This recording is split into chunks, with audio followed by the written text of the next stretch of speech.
সবুজ গাছের নীল চিরকুট পর্ব নাম্বার 5। হুমকির মেসেজটা দেখে আকাশের বুকের ভিতরটা যেন খা খা করে উঠল। সে বুঝতে পারল এটা আর কেবল সাধারণ কোনো স্কুল প্রেমের গল্প নয়, এটা এক ভয়ঙ্কর ষড়যন্ত্রের জাল। নূপুর ভয়ে আকাশের হাতটা শক্ত করে ধরলো। তার চোখের জল তখন শুকিয়ে গেছে, সেখানে কেবল আতঙ্ক।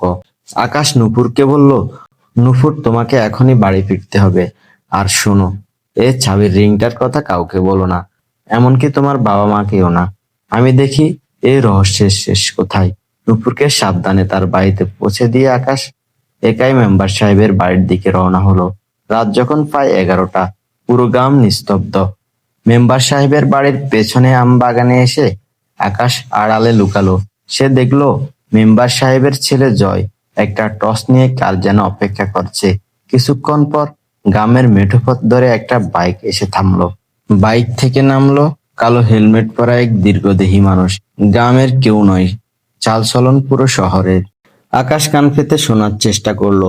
জয় সে লোকটাকে বলছে, সব রেডি। নূপুরের বাবা যদি কালকের মধ্যে সই না করে, তবে জমিটা দখল করার জন্য আমি অন্য রাস্তা ধরবো। আর এই আকাশ ছেলেটা বেশি নাক গলাচ্ছে, ওকে একটা শিক্ষা দিতে হবে। লোকটা হাসলো, সে হাসিতে যেন বিষ মাখানো। সে জয়ের হাতে একটা নীল রঙের খাম ধরিয়ে দিয়ে বলল, এটাই হবে শেষ চিরকুট। আকাশের মাথায় আকাশ ভেঙে পড়লো। তবে কি নূপুরের বাবার জমি দখলের জন্যই এই নীল চিরকুটের নাটক? আকাশ তখন চুপি চুপি সেখান থেকে চলে আসতে চাইলো। ঠিক তখনই তার পায়ের নিচে একটা শুকনো পাতা ছমছম করে উঠলো।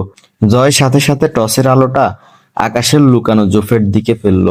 আকাশ কি ধরা পড়ে যাবে জয়ের হাতে? আর এই নীল খামের ভেতর কি আছে যা নূপুরের পরিবারের ভাগ্য বদলে দিতে পারে? জানতে হলে চোখ রাখুন আগামী পর্বে।